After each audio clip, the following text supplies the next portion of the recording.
எங்களை அதிகமாய் நேசிக்கிறேன் நல்ல தகப்பனே, இந்த நல்ல வேலைக்காக நன்றியோடு உம்மை துதிக்கிறோம், உம்மை ஸ்தோத்தரிக்கிறோம்.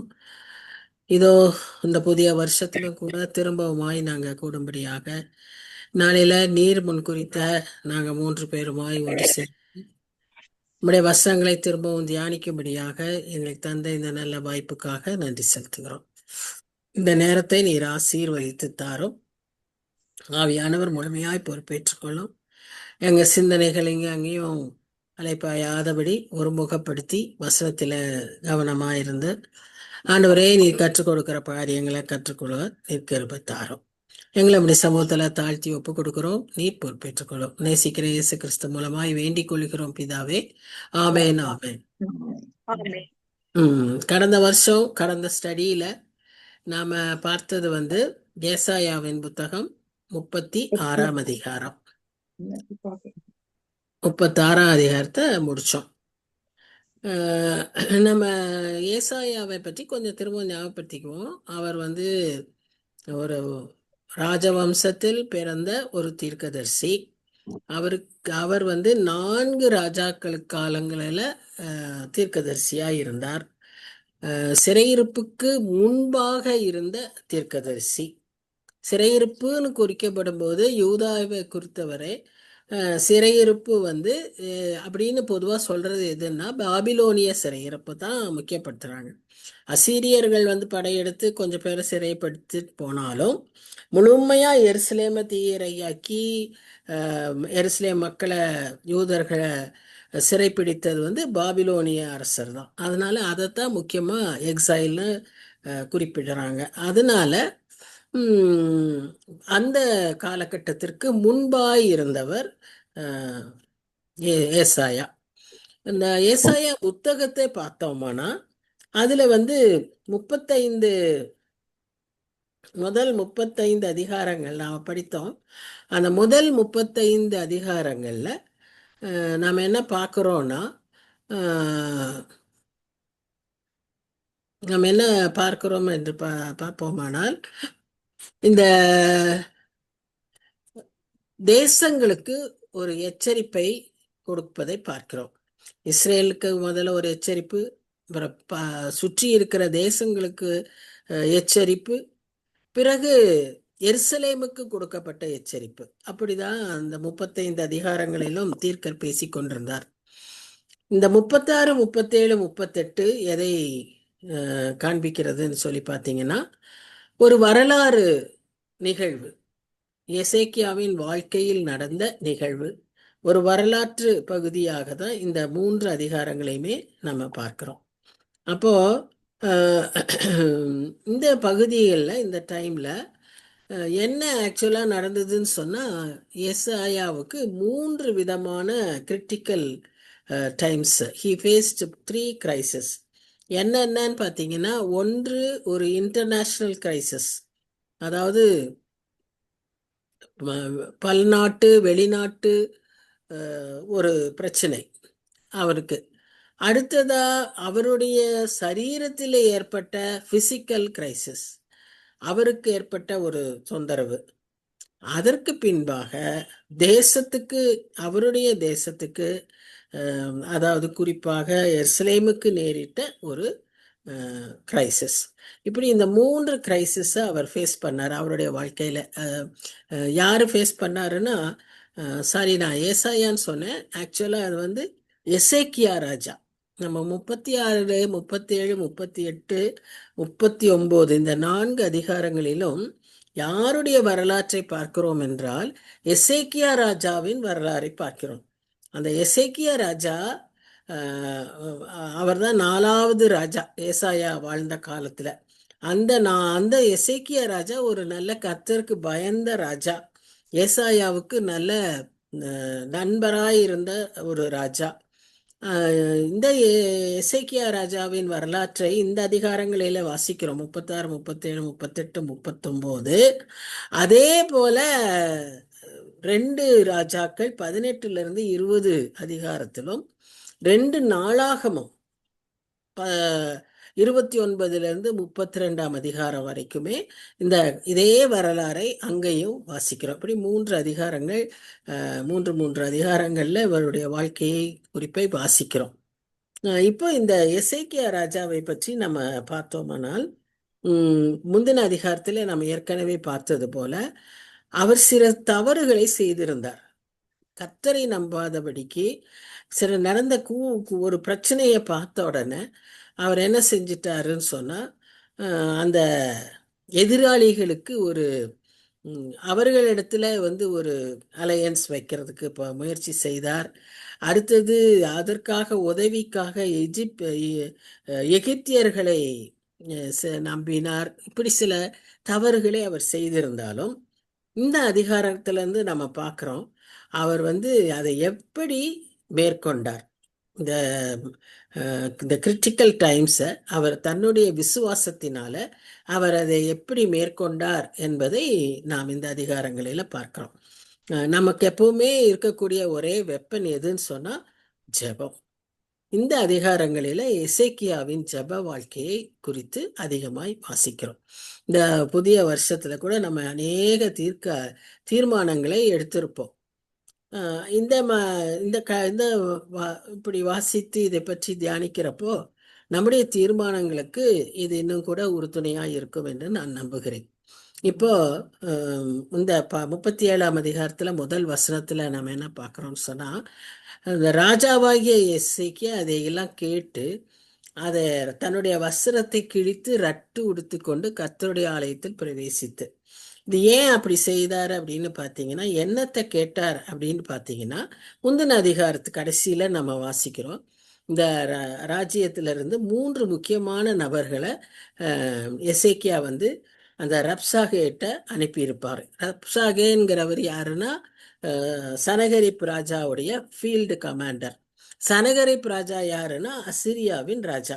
ஸோ அவர் அந்த அசீரியா அந்த அசீரிய ராஜா இஸ்ரேல் தேசத்துல பல நகரங்களை முற்றுகையிட்டு பிடித்து அதில் அவர் தனக்கு சொந்தமாக்கி கொண்டு அங்குள்ள ஜனங்களை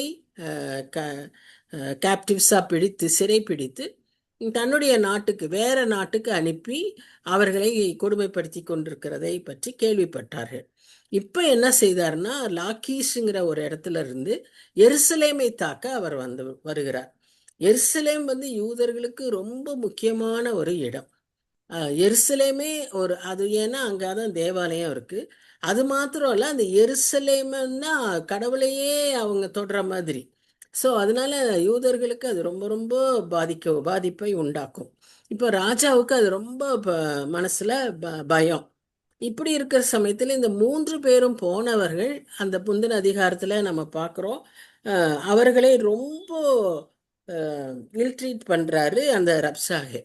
வார்த்தையினாலேயே கொடுமைப்படுத்துறாரு, வார்த்தையினாலேயே டார்ச்சர் பண்றாரு. ரொம்ப கீழ்த்தரமான வேர்ட்ஸை யூஸ் பண்ணி அவரை அங்க வெட்கப்படுத்தினதை நாம் பார்க்கிறோம்.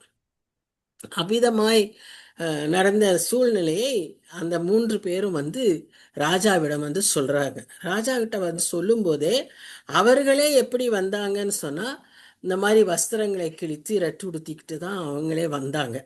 அப்படி வந்ததுனால இங்கே வந்தப்போ ராஜா அதை பார்த்துட்டு அவர் சொல்றதெல்லாம் கேட்டோம்னா, இவரோட ஃபர்ஸ்ட் ரியாக்ஷன் என்னன்னா, இந்த மாதிரி வஸ்திரங்களை கிழிக்கிறதும். இந்த வஸ்திரத்தை ஏன் கிழிச்சுக்கிறாங்க அப்படின்னு பார்த்தீங்கன்னா, it's a sign of mourning. யூதர்களுக்கு அது ஒரு சைன் ஆஃப் மோர்னிங். துக்கப்படுறது அல்லது ஃபாஸ்டிங், ரிப்பென்டிங், இதெல்லாமே இந்த இவ்விதமாய் அவர்கள் செய்வார்கள். வஸ்திரங்களை கிழித்து ரட்டு உடுத்தி கொள்ளுகிறது. இப்போ அதே மாதிரி இவர்களும் இருந்த சூழ்நிலையில அவர் உடனே என்ன செய்யறாருன்னா, his first reaction was to send these people. இந்த 3 பேர் வந்தாங்க இல்லையா, அதுல 2 பேரை யோவாக்கு ஏன் விட்டுட்டாருன்னு தெரியல. ஆனா யோவாக்கு பதிலா நிறைய ஆசாரியர்களுடைய தலைவர்களை அந்த எலியாக்கீமோடும் செப்னாவோடும் சேர்த்து அனுப்பி யாரிடத்துல அனுப்புறாங்க, தீர்க்கதரிசி எடுத்துக்கிட்ட அனுப்புறாங்க. தீர்க்கதரிசிகிட்ட போய் கர்த்தர் என்ன சொன்னார்னு கேளுங்கன்னு சொல்லி அனுப்புறாரு. To seek the word of God. இதுதான் ஃபர்ஸ்ட் ரியாக்ஷன். பாருங்க, முதல்ல அவர் ஆலயத்துக்குள்ள வந்துட்டாரு. ஆலயத்துக்குள்ள வர்றதுன்றது கர்த்தரிடத்துல வர்றது, கர்த்தரிடத்துடைய ஆலோசனையை கேட்க வர்றது. ரெண்டாவது, அவருடைய வார்த்தையிலிருந்து என்ன நமக்கு கிடைக்கும் ஆலோசனைன்னு சொல்லி அந்த அடுத்த அந்த அந்த இதுக்கு அவர் முயற்சி செய்கிறார். நாம கூட நமக்கு நேரிடுகிற பிரச்சனைகளில நம்முடைய ஃபர்ஸ்ட் ரியாக்ஷன் என்னன்னு நாம யோசிச்சு பார்க்கணும். இந்த புதிய வருஷத்துல நம்ம எல்லாருமே எந்த சூழ்நிலையிலும் நம்ம first reaction should be to approach God. Second would be to seek the word of God, counsel from the word of God. இது ரெண்டும் இருந்துச்சுன்னு சொன்னா நிச்சயமாய் நம்முடைய காரியங்கள் ஜெயமாய் முடியும்.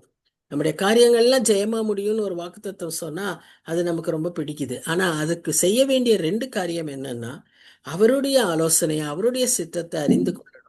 இரண்டாவதா, அவருடைய வார்த்தையில இதை குறித்து நமக்கு என்ன ஆலோசனை கொடுக்கிறாருங்கிற தேடுகிற பழக்கம் நமக்கு வேண்டும். இந்த 3ஆம் வசனத்துல நம்ம பாக்குறோம், அந்த 3 பேரும் போய் ஏசாயா கிட்ட எப்படி சொல்றாங்கன்னா, நாங்க இப்ப இருக்கிற சிச்சுவேஷன் எப்படி இருக்குன்னா, ஒரு கர்ப்ப வேதனையில் இருக்கிற ஸ்திரீக்கு பிள்ளை பெற முடியாத பலனில்லாத ஒரு ஸ்திரீ எவ்வளவு பாடுபடுவாளோ அந்த நிலைமையில நாங்க இருக்கிறோம் அப்படின்னு சொல்லி ஒரு இமேஜினரி சிச்சுவேஷனை கொடுத்து அவர்கிட்ட சொல்றாங்க, ஏசாயா கிட்ட. அப்போ ஏசாயா ஏசாயா கிட்ட அவங்க இன்னும் என்ன சொன்னாருன்னு பாத்தீங்கன்னா, இந்த எருசலேம்ல மீதியா இருக்கிறவங்களுக்காக நீங்க விண்ணப்பம் செய்யுங்க, எங்களுக்கு ஏதாவது ஒரு ஆலோசனை சொல்லுங்க. எல்லாம் சுற்றி சுற்றி இருக்கிற முக்கியமான நகரங்களையெல்லாம் அவங்க வந்து ஆக்கியபை பண்ணிட்டாங்க, முற்றுகையிட்டுட்டாங்க. இனி எருசலேமுக்கு வரப்போறாங்க. இந்த எருசலேமையாவது காப்பாத்துறதுக்கு ஏதாவது நீங்க செய்யுங்க, கர்த்தரிடத்துல கேளுங்க. ஏன்னா தீர்க்கதரிசிகள் வந்து யாருன்னா, கர்த்தரிடத்துல கேட்டு கர்த்தர் சொல்வதை ஜனங்களுக்கு சொல்லுகிறவர்கள். அப்படி நீங்க கேட்டு என்ன சொல்றாருன்னு கொஞ்சம் எங்களுக்கு சொல்லுங்கன்னு சொல்லி அவரிடத்துல, ஏசாயாவின் இடத்துல அவங்க வந்து சொன்னதாக நாம பார்க்குறோம். இந்த எசேக்கியா ஏன் இந்த மாதிரி அவரு இந்த இதை செய்தாருன்னு இந்த முடிவுக்கு வந்தாரு, எதுக்காக அவங்க தீர்க்கதரிசி கிட்ட அனுப்புனாருன்னா, to seek the word of God, அது ரைட்டு. பட் அதை ஏன் முதல்ல செஞ்சாரு அப்படின்னா, he first analyse the situation. இந்த இப்ப இருக்க அந்த 3 பேரும் வந்து சொன்ன உடனே, சொன்னதை கேட்டோடனே நிறைய பேரு கேட்ட பாதி கேட்டிருப்பாங்க, அதுக்குள்ளேயே ஒரு ரியாக்ஷன் வந்துடும், அதுக்குள்ளேயே ஏதோ ஒரு ஆக்ஷனுக்கு போயிடுவாங்க. அது சில சமயங்கள்ல முழுசும் கேளுங்கன்னு சொல்லக்கூடிய ஒரு நிலைமை வரும். அப்படி அல்ல, இவர் எல்லாவற்றையும் கேட்டு அந்த சிச்சுவேஷன் என்னன்னு அனலைஸ் பண்ணி அதை பற்றி நன்கு அறிந்த பின்பு அவர் அதை ஹேண்டில் பண்றாரு. அந்த எப்படி ஹேண்டில் பண்றாருன்னா, இதுக்கு என்ன செய்யணும், ஃபர்ஸ்ட் ஜனங்க முன்பு எல்லாரும் ராஜாவை பார்ப்பாங்க. அப்ப ஜனங்க முன்னால முதல்ல கேள்விப்பட்ட செய்தி, அவர்களோடு சேர்ந்து தானும் துக்ககரமான செய்தி என்பதை அவரும் அதில் ஐடென்டிஃபை பண்ணிக்கிறார்.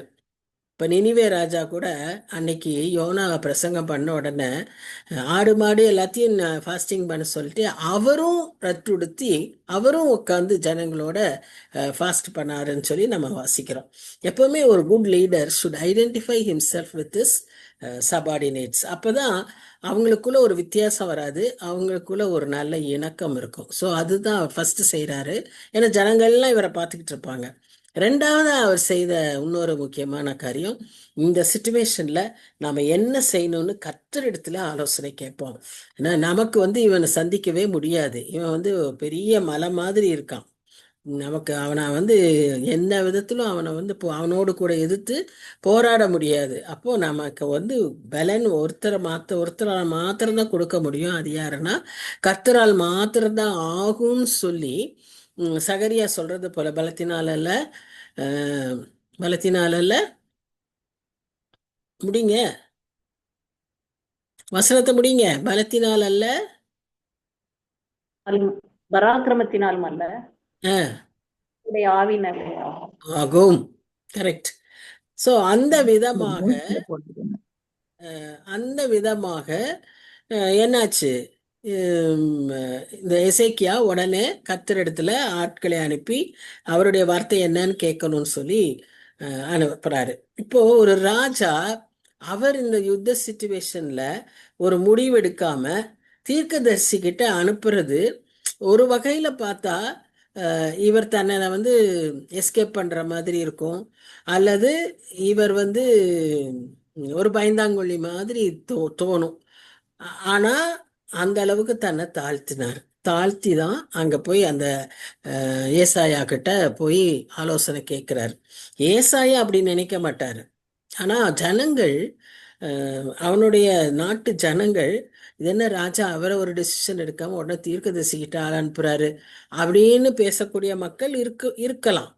ஆனா இவர் வந்து அதையெல்லாம் பெருசா எடுக்கிறார். தன்னை தாழ்த்தி அவருக்கு அப்படியெல்லாம் யாரும் நினைச்சாலும் பரவாயில்லன்னு நினைச்சு, நமக்கு வந்து கர்த்தருடைய ஆலோசனை தான் முதல்ல நமக்கு தெரியும். ஆனா அன்னைக்கு ராஜாவா இருந்தாலும் கூட, கர்த்தருக்கு பயந்த ராஜாவாலும் இருந்தாலும் கூட, கர்த்தருடைய ஆலோசனையை பெற்றுக்கொள்ள தீர்க்கதரிசியை தேடி ஓடணும். ஆனா இன்னைக்கு நமக்கு கையிலேயே கொடுத்திருக்கிறார், வேதத்தை கையில் கொடுத்திருக்கிறார். எல்லாத்துக்கும் சொல்யூஷன் அதுல இருக்கு.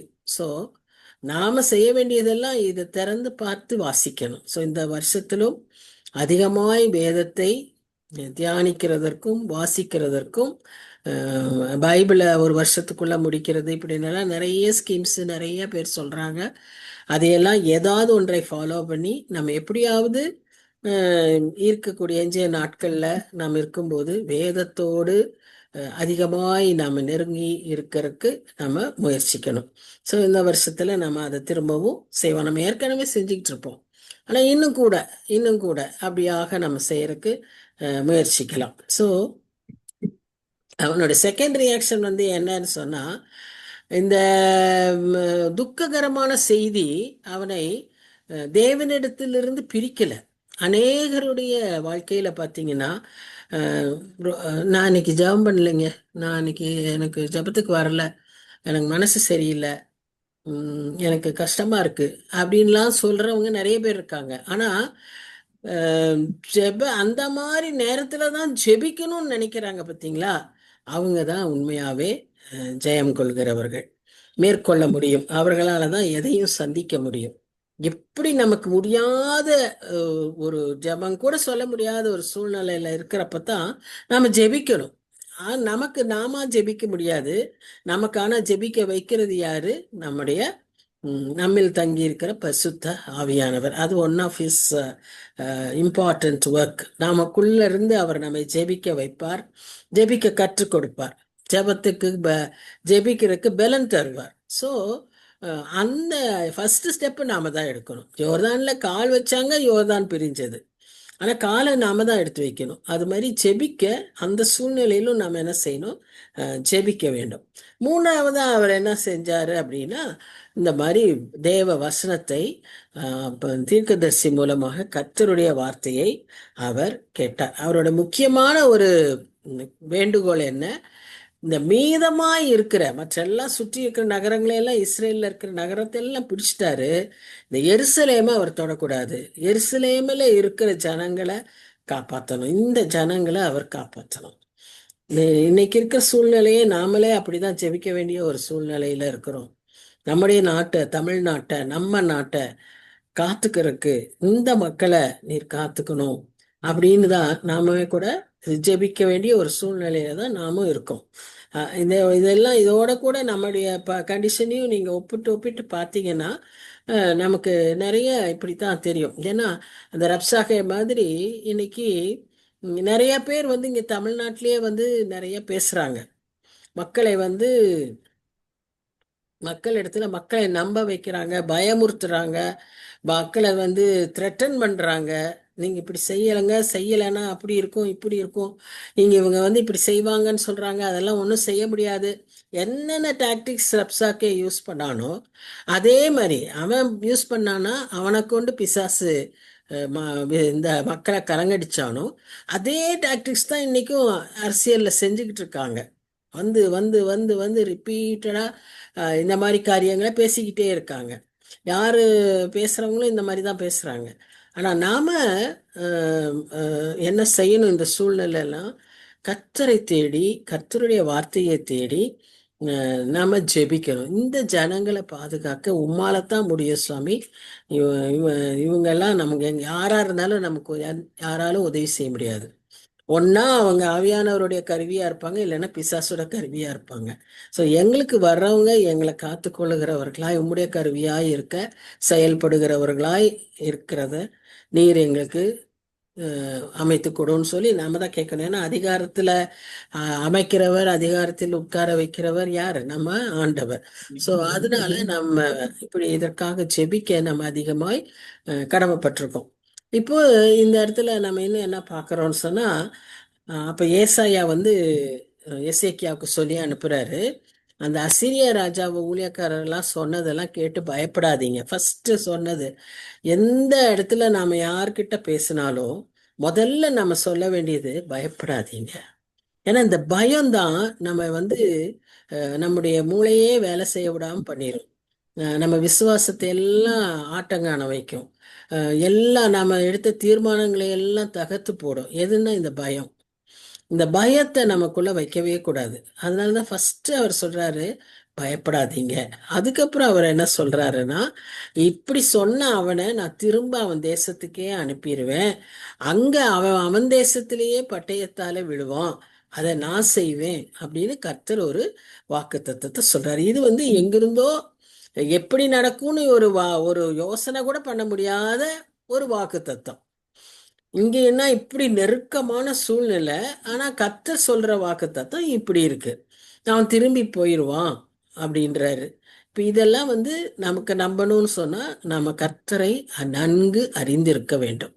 வாக்கு பண்ணுகிற நம்ம ஆண்டவர் எப்படி உண்மை உள்ளவர், அவர் வாக்கு தத்தத்தை எப்படி நிறைவேற்றுகிறவர், இதெல்லாம் நம்ம அறிந்திருந்தாதான் நம்மால என்ன செய்ய முடியும்? நாம இதை விசுவாசிக்க முடியும். அப்படி நாம் விசுவாசிக்கும் போது கர்த்தர் நம்முடைய காரியங்களை ஜெயமாக்குவார். அப்படிதான் எசேக்கியாவுக்கு செய்தார். அதைத்தான் இந்த அதிகாரத்திலும் நாம வாசிக்கிறோம். கர்த்தர் நிச்சயமா இன்டர்வியூன் பண்ணுவாரு. நிச்சயமா அதுல வந்து ஒரு ஜெயத்தை நமக்கு கொடுப்பாரு. பட் ஹவு, எப்படி தெரியாது. ஆனா அவர் நம்மிடத்தில் எதிர்பார்க்கிறது என்ன? Humility. Humility and reverence before the Lord. இதுதான் அவர் நம்ம கிட்ட எதிர்பார்க்கிறாரு. 2 நாளாகவும் 7ஆம் அதிகாரம் 14ஆம் வசனத்துல தேசத்தின் சேமம் கொடுக்கறதுக்கு அவர் என்ன எதிர்பார்க்கிறாருன்னா, நாமம் தரிக்கப்பட்ட என் ஜனங்கள் தங்களை தாழ்த்தி தங்களுடைய புலாலில் என் முகத்தை நோக்கி பார்க்கும் பொழுது தேசத்துக்கு சேமத்தை தெரிவிப்பேன். அப்ப பாருங்க, அதுலயும் கேட்கறது அதுதான், தாழ்த்தணும், பொல்லாத வழியை விட்டு விலகணும், அவரை நோக்கி பார்க்கணும், அப்படின்னா ஜெபிக்கணும். அப்படி நம்ம செஞ்சப்போ கர்த்தர் நம்ம ஜெபத்தை கேட்டு அவர் என்ன செய்வாராம்? சேமத்தை கட்டளையிடுவாராம். ஸோ இப்படியாக எசேக்கியா அந்த எசேக்கியாவுக்கு ஏசாயா ஒரு நல்ல ஒரு செய்தியை கொடுத்துருக்காரு. இதுல வந்து 2 காரியம். ஒன்று, ஆண்டவருடைய உண்மைத்தன்மை, ஃபெய்த்ஃபுல்னஸ், காட்ஸ் ஃபெய்த்ஃபுல்னஸ், அதை நாம் பார்க்குறோம். இன்னொன்று வந்து எப்படி நாம் ஆண்டவரை நோக்கி தேடி அவருடைய ஆலோசனையை கேட்கும்போது அவர் நமக்கு பதில் அளிக்கிறார். இப்போ ஆக்சுவலாக பார்த்தீங்கன்னா எசேக்கியா வந்து தப்பு செஞ்சிருக்காரு. இந்த சிச்சுவேஷனுக்கு முக்கிய காரணம் எசேக்கியா. இவர் முதல்ல தப்பு செய்ததினால்தான் அசீரிய ராஜா படையெடுத்தே வரான். அப்போ இந்த மாதிரி நீ செஞ்ச தப்புக்கு நீ அனுபவி, இது உனக்கு பனிஷ்மெண்ட்னு கர்த்தர் சொல்றவர் அல்ல.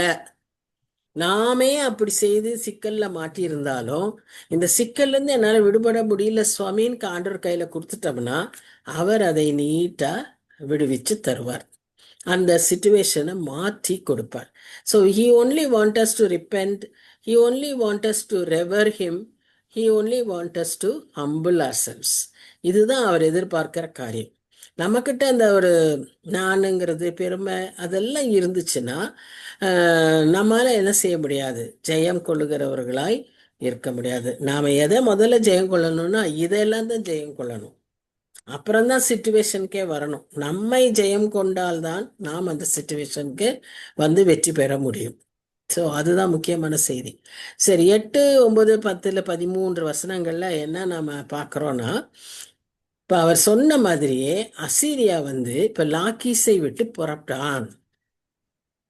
இது ரப்ஷாக்காக்கே தெரியாது. ஏன் அப்படின்னா லிப்னாவில் யுத்தம் பண்ணுறது மேல வடபகுதியில் அங்கே யுத்தம் பண்ணுறதுக்காக யார் அசீரியா சனகரிப்பு புறப்பட்டாரு.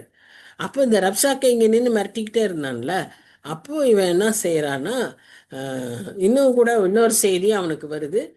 எகிப்தில் எத்தியோப்பியாவிலேருந்து திராக்காங்கிற ராஜா வந்து அவரோடு யுத்தம் பண்ண வரான்னு. ஸோ இதெல்லாம் கேள்விப்பட்ட உடனே இவன் இங்கிருந்து கிளம்ப வேண்டிய சூழ்நிலை ஆயிடுச்சு. ராஜா போயிட்டாரு. ராஜாவுக்கு பின்னால ரப்சாக்கேவும் போக வேண்டிய சூழ்நிலை. இவன் அதை சுத்தமாக எதிர்பார்க்கல. அவங்க நின்று இவங்களை நல்லா மிரட்டி ஜெயிச்சிருவோன்னு நினச்சிட்டு இருந்த சூழ்நிலையில இவங்க எல்லாரும் திரும்பி போக வேண்டியதாயிடுச்சு.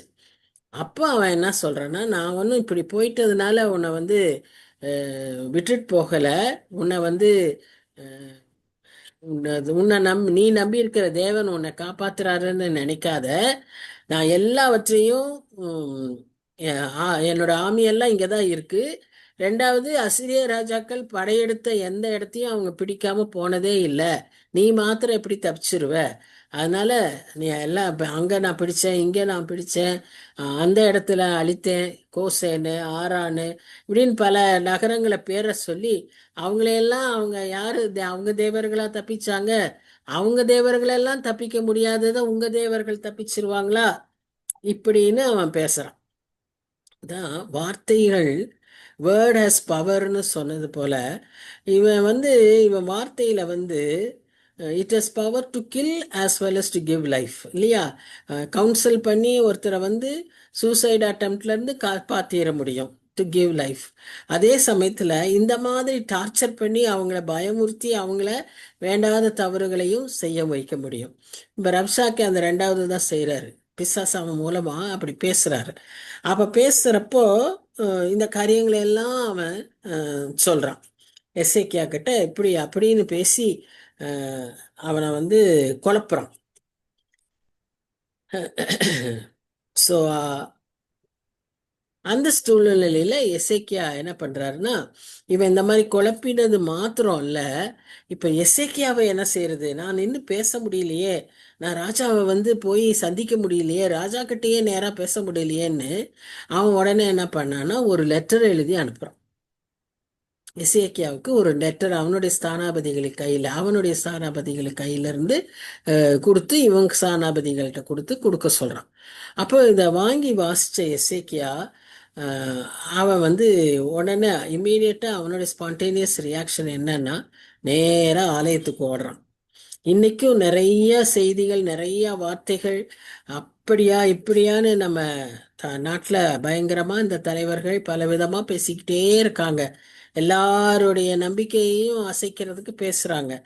ஆனாலும் இதையெல்லாம் ஒண்ணுமில்லைன்னு ஆக்கக்கூடியவர் யாருன்னா நம்முடைய ஆண்டவர். ஸோ இந்த இடத்துல நம்ம பார்க்குறோம், அவன் உடனே ஓடி போய் கர்த்தருடைய ஆலயத்துல அதை கர்த்தருக்கு முன்பாக விரிக்கிறான். விரிச்சிட்டு அவன் செய்தது ஒரு அருமையான பிரேயர். எசேக்கியாவின் ஜெபம் வந்து எல்லா இடத்திலும் அதிகமாய் பேசப்படும். ஏன்னா உடனே அந்த ஜெபத்துக்கு பதில் கிடைத்தது. இங்க என்ன பண்றான்னா 16ஆம் வசனத்துல ஒரு அருமையான ஜெபத்தை சொல்றாரு. என்னன்னு சொல்றாரு? சேனைகளின் கர்த்தாவே, யுத்தத்துல இருக்கிறோம், இப்ப எங்க யுத்தத்தை நடத்துறவர் நீர் தான், எங்க லார்ட் ஆஃப் ஹோஸ் நீர் தான் சுவாமி அப்படின்னு அவருக்கு அந்த தலைமத்துவத்தை கொடுக்கிறார். அடுத்து கேருபீன்கள், நீர் யாரு?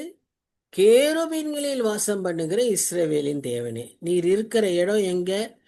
அங்க அந்த இடத்துல சுற்றிய தேவ தூதர்களும் கேருபீன்களும் வாசம் பண்ணுகிற இடத்தில் இருக்கக்கூடிய இஸ்ரவேலின் தேவன் நீர். அடுத்ததான் என்ன சொல்றாரு? நீர் ஒருவரே பூமியின் ராஜ்யங்களுக்கெல்லாம் தேவனானவர், நீர் தான் இந்த உலகத்தை படைச்சீர், நீர் தான் சர்வ வல்லவர், நீர் தான் இந்த கிரியேட்டர் காட். எல்லாவற்றையும் ஃபர்ஸ்ட் அவர் யாருங்கிறத அவன் அறிக்கை செய்து அவரை முதல்ல ஆராதிக்கிறார், அவரை வந்து வர்ஷிப் பண்றாரு. அதுக்கு அடுத்ததான் அவர் சொல்றது, உங்களுடைய செவியை சாய்த்து கேளும், உமது கண்களை திறந்து பாரும். என்னது? இப்படி சனகரிப்பு சொன்ன வார்த்தைகளை எல்லாம் நான் உங்ககிட்ட வச்சுட்டேன், அவர் சொன்னதை எல்லாம் நீர் கேட்டிருப்பீர். அவன் என்னெல்லாம் பேசினான்றது நீர் கேட்டிருப்பீர். அந்த அசிரிய ராஜாக்கள் என்ன செஞ்சாங்கன்னா, அந்த ஜாதிகள் தேசத்தை எல்லாம் நாசமாக்கி அவர்களுடைய தேவர்களை நெருப்பில் போட்டு விட்டது மெய்தான்.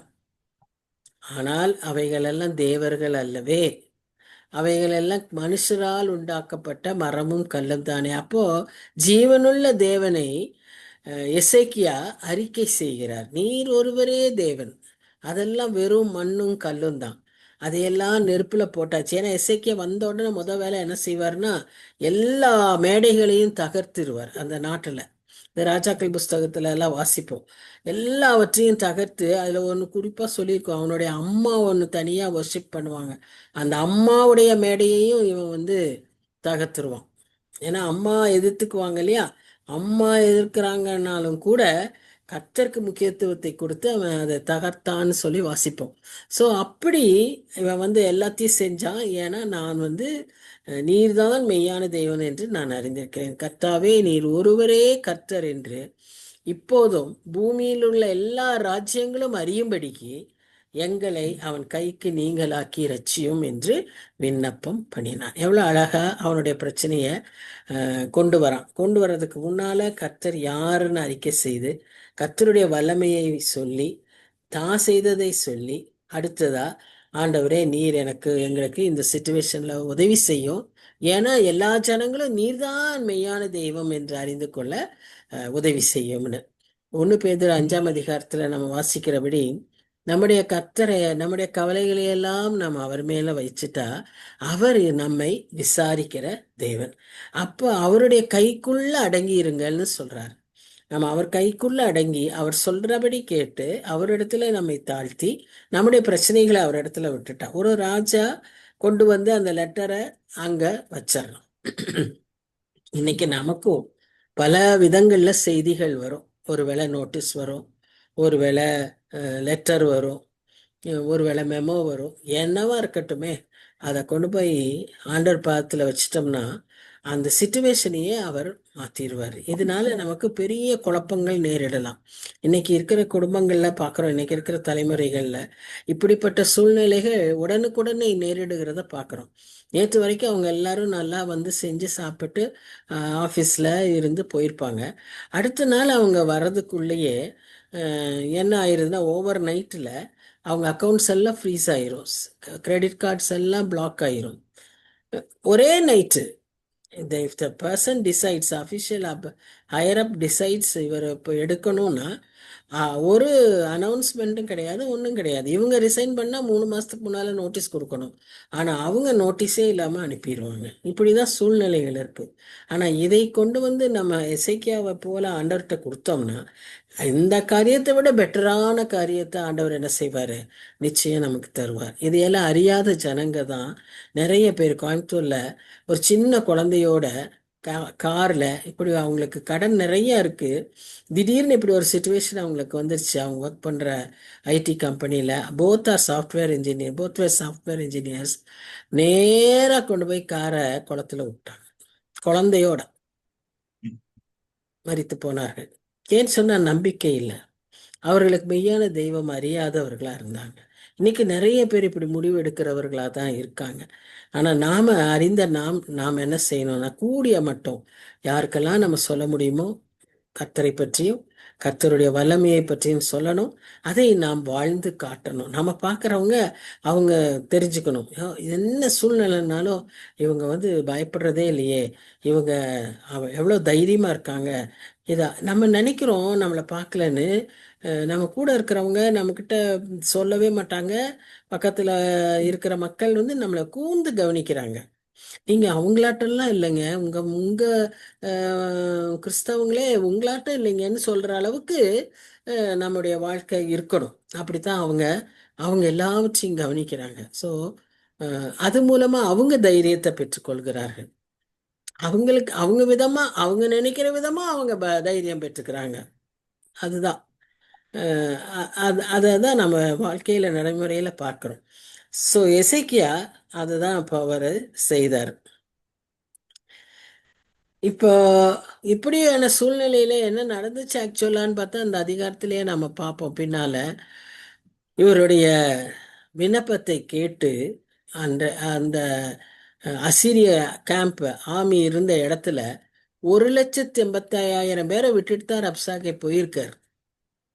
அத்தனை பேரையும் ஒரே ராத்திரியில ஒரே தூதனால அவர் அவர்களை அடித்து போட்டார். கர்த்தருடைய வல்லமைக்கு முன்பாக யாராலும் ஒண்ணுமே செய்ய முடியாது. எப்படி இது லாஜிக்கலா யோசிக்கவே முடியாது. பிராக்டிக்கலா ரியாலிட்டியில நினைச்சே பார்க்க முடியாது. ஒரு ஏஞ்சல் ஒரு நிமிஷத்துல செய்யக்கூடிய ஒரு காரியம். எல்லாம் போய் தனித்தனியா செய்யல. One sweep finished. இல்ல எவ்வளவு ஆச்சரியமான ஆண்டவர் இல்ல. எண்ணி முடியாத அதிசயங்களையும் ஆராய முடியாத அற்புதங்களையும் செய்கிற தேவன். இன்னொரு இடத்துல யோபு சொல்வாரு, கிரகிக்க முடியாத, we cannot comprehend how God can work, but that is our God. அப்பேற்பட்ட ஆண்டவரை நம்ம வச்சிருக்கிறோம். அவருடைய ஜனமாய் நாம் பாக்கி உள்ளவர்களா இருக்கிறோம்னு சொல்லி இந்த வருஷத்துல நமக்கு இருக்கக்கூடிய தைரியம் அதுதான். முன்னால இருக்க போறது என்னன்னு தெரியாது. 12 மாதங்கள் இருக்கிறது. ஒவ்வொரு நாளும் என்னென்ன காரியங்களை சந்திக்க போறோம்னு நமக்கு தெரியாது. ஆனா எப்படியா இருந்தாலும் நமக்கு ஜெயத்தை கொடுக்க ஆண்டவர் சித்தமாய் இருக்கிறார். அதனால நம்ம அவர்கிட்ட நம்மை ஒப்பு கொடுத்து நாம் இந்த எசேக்கியா மூலமா கற்றுக்கொண்ட இந்த காரியத்தை செய்யும்போது ஒருபோதும் அவர் தன்னை நம்பினவர்களை வெட்கப்படுத்தவே இல்லை, வெட்கப்படுத்தினதும் இல்லை. இப்ப 21ஆம் வசனத்துல அதுக்கான இதை நம்ம அஃபர்மேஷனை பார்க்கிறோம் பாருங்க. ஏசாயா எசேக்கியாவுக்கு சொல்லி அனுப்பினது, இஸ்ரவேலின் தேவனாகிய கர்த்தர் உரைக்கிறது என்னவென்றால், அசிரிய ராஜாவாகிய சனகரிப்பின் நிமித்தம் நீ என்னை நோக்கி விண்ணப்பம் பண்ணினாயே, நான் உனக்கு பதில் தருவேன். பாருங்க, நீ விண்ணப்பம் பண்ணினாயே, அதனை நான் உடனே கேட்டு நான் உனக்கு அந்த பதில். ஏற்கனவே தன் ஜனங்களை காப்பதற்கும் தன் ஜனங்களுக்கு தோல்வி வராமல் இருப்பதற்கும் ஆண்டவருடைய சித்தம். பட் ஹீ எக்ஸ்பெக்ட்ஸ் அவர் பிரேயர். இப்ப நாம அந்த ஜெபிக்காததுனாலதான் அநேக ஆசீர்வாதங்கள் இன்னும் நமக்கு வராதபடி இருக்கிறது. இப்ப நிறைய பேரு கேட்கறது என்ன தெரியுமா? எதற்காக நாம ஜெபிக்கணும், ஏன் நாம ஜெபிக்கணும்? இங்கேயும் நம்ம பார்க்கிறோம், அவன் ஜெபித்ததுனால இது பதில் வந்தது, நீ விண்ணப்பம் பண்ணினாயே. இப்ப அவன் ஜெபிக்கலைன்னா அங்க என்ன ஆயிருக்கும்னா சிச்சுவேஷன் வேற மாதிரி இருக்கும். அது வேற விதத்துல தன் ஜனங்களை காத்திருப்பார். இந்த மாதிரி இப்படி ஒரு அற்புதத்தின் மூலமாக இந்த ஒரு ஏஞ்சலை கொண்டு ஒரு 1,85,000 பீப்புளை கொன்ன அந்த ஒரு அதிசயத்தை செஞ்சிருக்க முடியாது.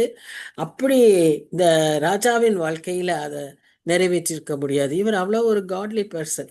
God wanted to honour this person. இவர் மூலமா அந்த காரியத்தை நடத்தணும்னு ஆண்டவருடைய சித்தம்.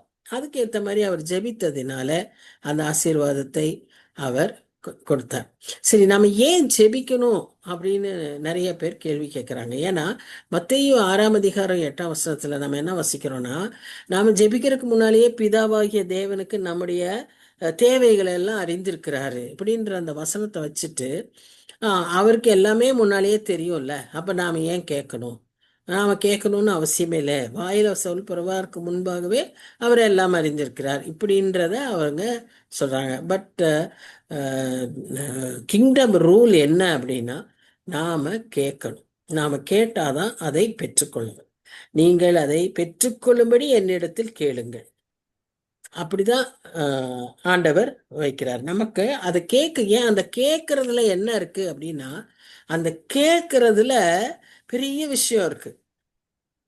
என்னது? நம்ம தாழ்த்தணும். கேட்கறதுக்கு நம்ம முதல்ல தாழ்த்தணும். நம்ம பெருமையெல்லாம் விட்டுறணும். அடுத்தது அவரிடத்துல போய் நம்ம கேட்கும்போது அவர் கொடுக்கிற பதிலுக்கு காத்திருக்கணும். இப்ப நமக்கெல்லாம் என்னன்னா, செய்யினா உடனே செய்யணும். அதுவும் டீச்சர்ஸ் எல்லாம் இருந்துட்டாங்கன்னா அவங்களுக்கு டிலேயே தாங்க முடியாது. சொன்னா உடனே நடக்கணும். அது பிள்ளையாகட்டும், அது சர்வெண்ட் ஆகட்டும், அது யாரா இருக்கட்டுமே, அது சொன்ன உடனே அங்கே நடக்கணும். அதுதான் நம்மளுடைய எதிர்பார்ப்பாக இருக்கும். இதே தான் எதிர்பார்ப்போட கர்த்தர் இடத்துல நம்ம போய் ஜெபிக்கிறது. அப்போ நமக்கு ஜெபம் வரலைன்னா அதுக்கு பொறுமையாக காத்திருக்கிறதுக்கு நம்மளால் முடியல. உடனே நம்ம மூளையும் நம்மகிட்ட இருக்கிற யுக்திகளை பயன்படுத்தி அநேகர் இப்படி பெரிய தவறுகளை செய்கிறாங்க. ஆனால் கர்த்தர் எதிர்பார்க்கிறது, அந்த டிலே ஏன் கொடுக்குறாருன்னா, நாம் முதல்ல கற்றுக்க வேண்டிய ஹியூமிலிட்டியை, நாம் கற்றுக்க வேண்டிய பொறுமையை, மூன்றாவதா அந்த ஒரு நன்றி உள்ள இருதயத்தை பெற்றுக்கொள்ள. கர்த்தர் எனக்கு கொடுத்தார், இந்த நான் செய்யல, கர்த்தரால தான் எனக்கு வந்தது, கர்த்தருடைய கிருபை, கர்த்தர் கொடுத்த பலன், கர்த்தர் தந்த சாமர்த்தியம், கர்த்தர் கொடுத்த ஞானம்னு சொல்லி கர்த்தரை மகிமைப்படுத்தும்படியாக அதை கற்றுக்கொள்ளும்படியாக இந்த 3 முக்கிய காரியத்துக்காகத்தான் நாம் கர்த்தரை நோக்கி ஜெபிக்கணும். ஏன்னா கர்த்தருக்கு கட்டாயமா தெரியும், நம்ம வசனத்தின்படி அவருக்கு தெரியும், அவர் நமக்கு செய்ய சித்தமா தான் இருக்காரு. ஆனா நாம ஏன் கேட்கணும்னா இதுதான். அப்படி நாம கேட்கும்போது அவர் சில சமயங்கள்ல மனுஷரை கொண்டு அந்த காரியத்தை செய்வாரு, சில சமயங்கள்ல அவரே அதை செய்வாரு. இந்த குருடரை கண் பார்வை கொடுக்கும்போது மண்ணை குழப்பி ஏதோ ஒரு ப்ராசஸ் செஞ்சு கொடுக்குறாரு. அதுக்கு முன்னால செஞ்ச மாதிரி கண்கள் திறக்கப்படட்டும்னு சொன்னா திறந்துடாதா? நீ பார்வை அடையாயாகன்னு இன்னொரு இடத்துல சொன்னார்ல, அது மாதிரி இங்க சொன்ன உடனே அந்த 2 குருடர்கள் கண்கள் திறக்கப்பட்டிருக்கும்ல. ஆனா அவர் ஏன் உமிழ்நீரை துப்பி மண்ணை குழப்பி இதெல்லாம் ஏன் செய்யறாருன்னா, ஒரு சில பதில்கள் இப்படித்தான் நமக்கு சேரும். அதற்கு சில ப்ராசஸ் உண்டு. இன்னும் சில சமயத்துல பதில்கள் வேற ஒருவரால் அது செய்யப்பட வேண்டியதா இருக்கும். இதுக்கெல்லாம் நிறைய ப்ரொசீஜர்ஸ் உண்டு. God has his own ways of answering our prayer, but he will definitely answer our prayer. அதனால தான் நம்மை ஜெபிக்க விடாதபடி பிசாசானவன் என்ன செய்வான்னா, நம்ம ஜெபத்தை அவன் பயங்கரமா தாக்குவான். ஜெபிக்கணும்னு நினைச்சிங்கன்னாலே அவன் ஜெபிக்கவே விட மாட்டான். சில பேருக்கு ஜெபிக்க ஆரம்பிச்சோன்னு தூக்கம் வந்துடும். சில பேருக்கு ஜெபிக்கிறக்கப்பவே என்ன ஜெபிக்கிறோன்னே தெரியாம எங்கேயோ போயிட்டே இருப்போம். அந்த ஃபோக்கஸ் வராது, கருத்தாய் ஜெபிக்க முடியாது. அப்படியெல்லாம் பிரச்சனைகள் வரும். இதையெல்லாம் கொண்டு வரவன் யாரு? பிசாஸ். அதனால நம்ம முதல்லையே நல்ல முந்தி கட்டி நல்ல வேதத்தை வாசிச்சு பலத்தோட. அடுத்தது இதெல்லாம் ஆன் த ஸ்பாட் அப்படியே வராது, எக்ஸ்டெம்போரெல்லாம் இல்லை. It has to be practised. ஜெபம் ஒரு பழக்கமாக்கணும். It should be a practice.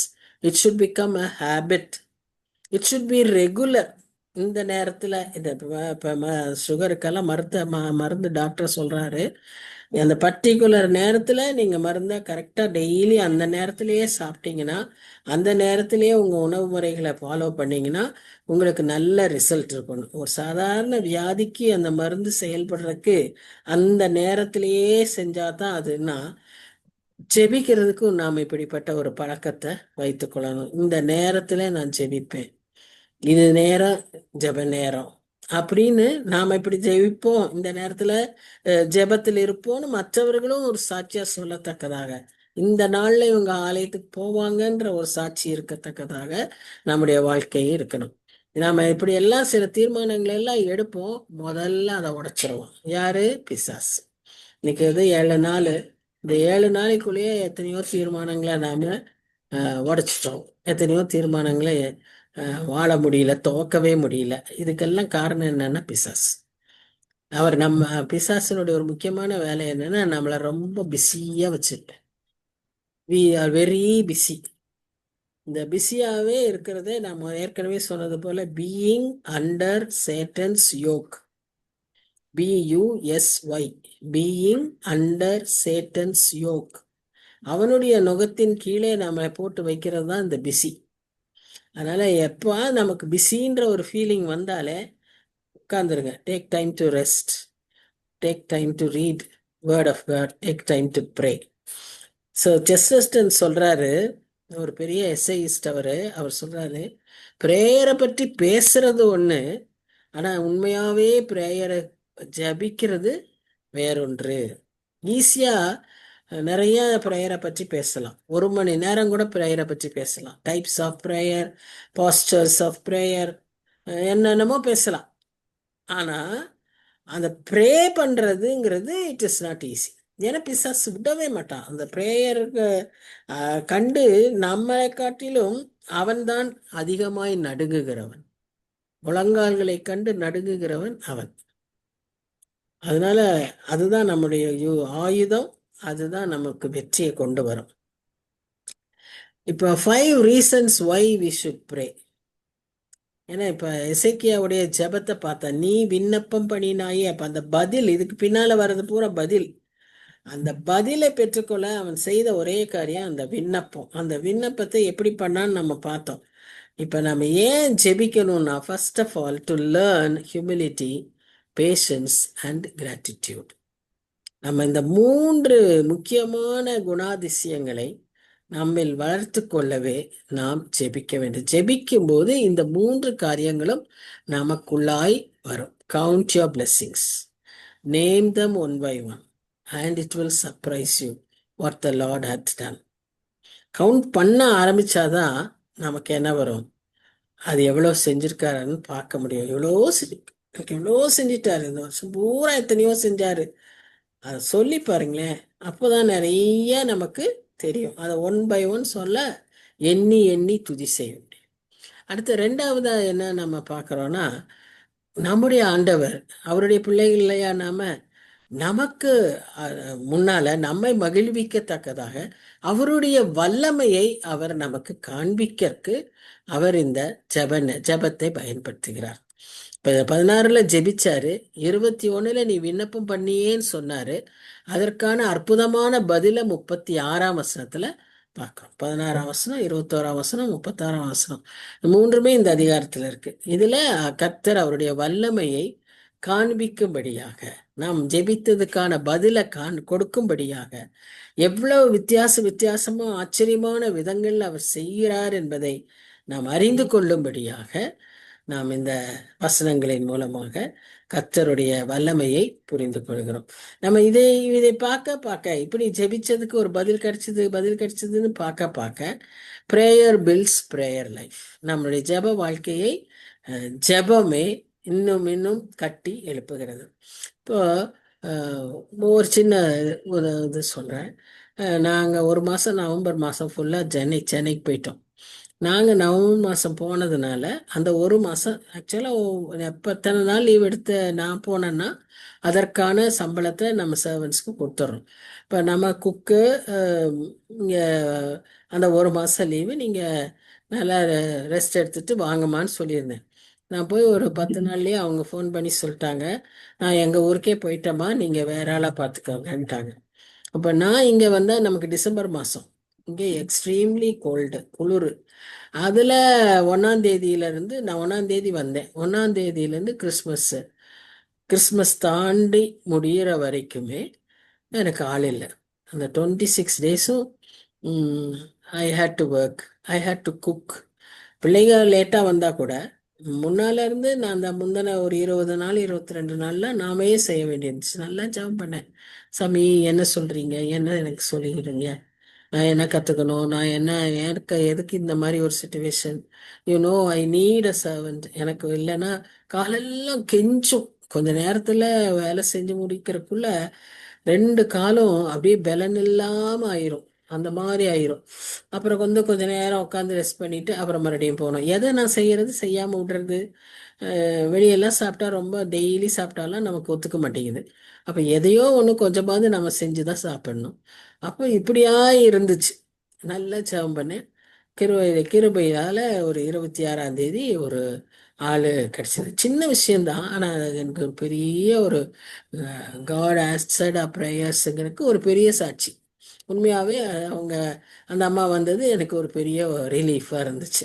அந்த மாதிரி நம்ம எல்லா விஷயத்துலையுமே நம்ம பார்க்கும்போது சின்ன சின்ன காரியங்கள் தான், ஆனால் கர்த்தர் நம்ம மேலே கவனமாக இருக்காரு. நம்முடைய காரியங்களை அவர் புரிஞ்சுக்கிறாரு. இப்போ மற்றவங்களாலெல்லாம் புரிஞ்சுக்க முடியாது. 2 பேர் தானே, இவங்களுக்கு என்ன பெரிய சமையல், இதுக்கு ஒரு ஆள். இப்போ ஆக்சுவலாக இப்போ தான் ஆள் வைக்கிறேன். நான் இங்கே காலேஜுக்கு போயிட்டு இருக்கும்போது, பிள்ளைகள்லாம் இங்கே படிக்கும்போது, மற்ற நாட்களில் வேகமாக ஓடும்போது நானே தான் சமைச்சிட்டு போவேன். எங்கள் வீட்டில் காலையில் மத்தியான சாப்பாடு, ராத்திரி ராத்திரி வேற டிஃபன், காலம்பம்மா வேற டிஃபன், மதிய சாப்பாடு குழம்பு பொரியல்லாம் எப்பவுமே இருக்கும். அப்படிதான் செய்வோம். அப்படிதான் டிஃபன் எடுத்துக்கிட்டும் போவோம். டிஃபனில் போட்டுட்டு போனாலும் அதான் போட்டுட்டு அப்படிதான் செஞ்சு எடுத்துட்டு போவோம். இது அப்பெல்லாம் முடிஞ்சது. ஆனா இப்போ ரிட்டையர் ஆகி வீட்டில் தான் இருக்கிறோம். முடியல, பலவீனமாயிடுச்சு, உடம்பு பலம் இல்லாமல் போயிடுச்சு. ஆனா கர்த்தர் நமக்கு உதவி செய்கிறார். எப்படி நம்ம கேட்கிறோமோ நமக்கேற்ற விதத்துல ஒன்னா நம்மையே பலப்படுத்தி செய்ய வைப்பாரு.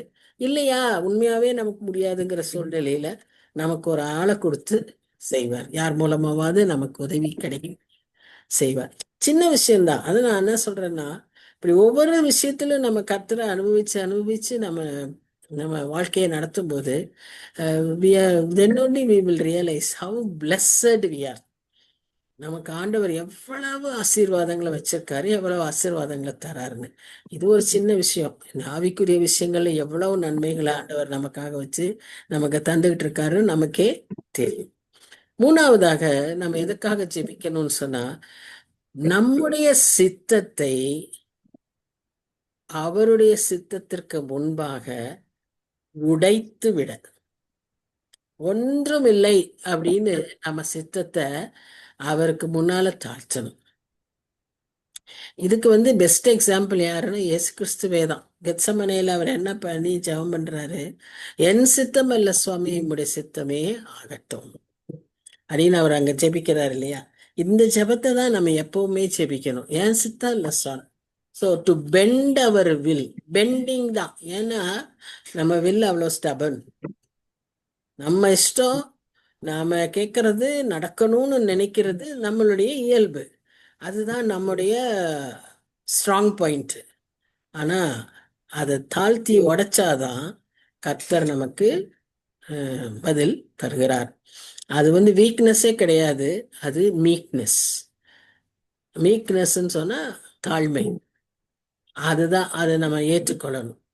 நாம அப்படி நினைக்க கூடாது, இது ஒரு வீக்னஸ், நம்ம சித்தத்தை விட்டு கொடுக்கறது வீக்னஸ்ன்னு நம்ம கர்த்தரிடத்துல நினைக்க கூடாது. மனுஷரிடத்துல எப்படி நினைக்கிறோமோ, ஆனா கர்த்தரிடத்துல நாம என்ன செய்யக்கூடாது, அதை அப்படி நினைக்க கூடாது. அதுக்குதான் ஜெபம். ஜெபிச்சாதான் ஜெபிக்க ஜெபிக்க ஜெபிக்க நாம் இதை கற்றுக்கொள்வோம். நான்காவதாக இந்த ஜெபம் நமக்கு என்ன உதவி செய்யுதுன்னா, வீணா கவலைப்படுறதுக்கோ வீணா ஆங்ஷியஸ் ஆகிறது. கவலை, ஒரி, அதுக்கே டிஃப்ரெண்ட் டிஃப்ரெண்ட் பெயர்கள் இருக்குல்ல. அந்த மாதிரி ஆங்ஷியஸ் ஆகிறது அல்லது சோதனைக்கும் கூட ஜெபம் உதவி செய்யும். நம்ம இந்த இதுல இருந்தெல்லாம் தப்பிச்சு கொள்ள ஜெபம் நமக்கு உதவி செய்யும். இப்போ பிலிப்பியர் 4:6 யாராவது வாசிங்களேன். பிலிப்பியர் 4:6.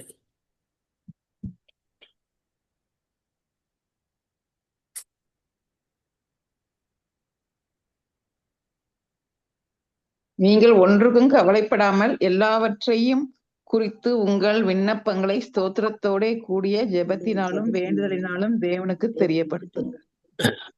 நம்ம என்ன செய்யணும் நாங்க சொல்லப்பட்டிருக்க பாருங்க, ஒன்றுக்கும் கவலைப்படாமல். ஸோ நமக்கு என்னன்னா நமக்கு நிறைய கவலைகள் உண்டு. அது எல்லாத்தையும் நம்ம ஆண்டவர்கிட்ட கொண்டு போய் வைக்கிறதுக்கு தான் இந்த ஜெபம். நம்ம எல்லாவற்றையும் எப்படி வைக்கணும், ஸ்தோத்திரத்தோட, அவர் நமக்கு செய்வாருங்கிற நம்பிக்கையோட, விசுவாசத்தோட. அப்ப நமக்கு கிடைக்கிறது என்னன்னா, அந்த வசனம் பின்பகுதியே அது அடுத்த பகுதியில பாத்தீங்கன்னா சமாதானம் கிடைக்கும். நமக்கு மேலான தேவ சமாதானம் நமக்குள்ள நம்முடைய இருதயத்தை ஆளும். நமக்கு அந்த பிரச்சனை, கவலை எல்லாமே போயிடும். அது ஒரு இது. அடுத்தது, அந்த சோதனையிலிருந்து தப்பித்துக்கிறதுக்காக ஆண்டவரே நமக்கு கொடுத்த ஆலோசனை அதுதான். நீங்க சோதனைக்குட்படாதபடிக்கு விழித்திருந்து ஜெபம் பண்ணுங்க. மத்தேயு 26:41.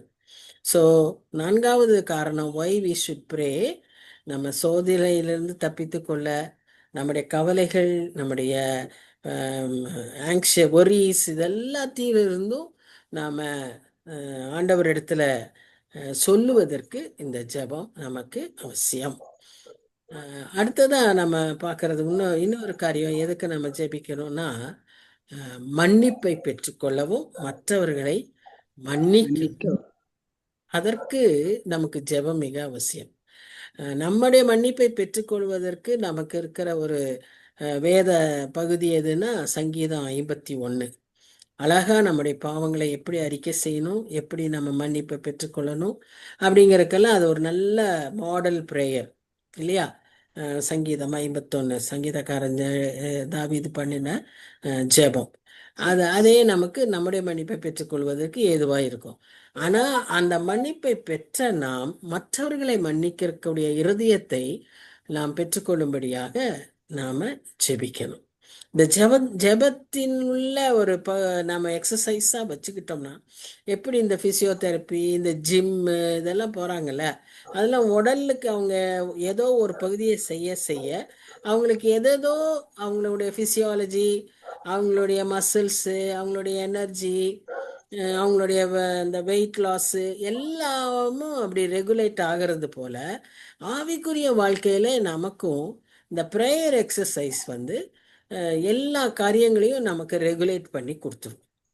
அப்போ நம்ம மற்றவங்களை மன்னிக்கிறதும் நமக்கு சுலபமாயிடும். ஏன்னா ஆண்டவரோடையே நம்ம பேசிக்கிட்டே இருக்கோம். அதனால அவருடைய தன்மைகள், அவருடைய குணாதிசயங்கள் எல்லாம் நமக்கு அப்படியே வந்துடும். ஸோ நேச்சுரலி நாம அதே மாதிரியே செய்வோம். ஜான் பனியன் சொல்றாரு, you can do more than pray after you have prayed. அதாவது ஜெபிச்ச பிறகு ஜெபத்துக்கும் மேலான அநேக காரியங்களை உங்களால செய்ய முடியும். ஆனா ஜெபிக்காதபடி உங்களால எதையுமே செய்ய முடியாது. You cannot do more than pray until you have prayed. ஜெபிச்சாதான் எதையாவது நம்ம செய்ய முடியும். அப்ப நம்ம எதை செய்யணும்னாலும் நமக்கு என்ன அவசியம்? ஜெபம் மிக அவசியம். இதை வந்து இந்த எசேக்கியாவுடைய வாழ்க்கையில நம்ம அதிகமாய் பார்க்கிறோம். ஏன்னா அடுத்த அதிகாரத்திலும் நம்ம அந்த வல்லமையை பார்ப்போம். அவர்கிட்ட இருந்த ஒரு முக்கியமான ஒரு குணாதிசயம் என்னன்னா, ஜெபத்தின் வல்லமையை அறிந்தவராய் இருந்தார். தான் ஜெபிக்கிற ஆண்டவருடைய உண்மைத்தன்மையையும் அவர் புரிந்திருந்தார். ஏன்னா அவர் God is a faithful God. அவருடைய உண்மை பெரிது. அவர் உண்மை நேற்றும் இன்றும் என்றும் மாறாதவர். அவர் பட்சபாதம் இல்லாதவர். அவர் பொய் உரையாத தேவன். அதனால அவர் வாக்கு பண்ணினதை நிறைவேற்றுகிறவர். அவரிலே நம்முடைய வாக்கு தத்தங்கள் எல்லாம் ஆம் என்றும் ஆமேன் என்றும் இருக்கிறது. அப்போ அந்த தேவனை நம்ம வணங்கிறோம் அப்படிங்கிறத எசேக்கியா நல்லா புரிஞ்சிருந்தாரு. அடுத்தது அவருடைய ஜெபத்துக்கு நிச்சயமா பதில் வருங்கிறத அவர் விளங்கி கொண்டதுனால கர்த்தர் அவருடைய ஜெபத்துக்கு பதிலை தந்தார் என்று சொல்லி பார்க்கிறோம். இப்ப இந்த பகுதியில கர்த்தர் சொல்லுகிற வசனம் என்னன்னு பாத்தீங்கன்னா, சியோன் குமார்த்தி ஆகிய கன்னியாஸ்திரி உன்னை இகழ்ந்து உன்னை பரிகாசம் பண்ணுகிறாள். எருசலேம் குமார்த்தி உன்னை தலையை துளுகிறார். யாரை பத்தி சொல்றாருன்னா அசிரியனுக்கு சொல்றாரு. அசிரியனுக்கு எப்படி எருசலேம் மக்கள் பரிகாசம் பண்ணுவாங்க, எப்படி அவனை வந்து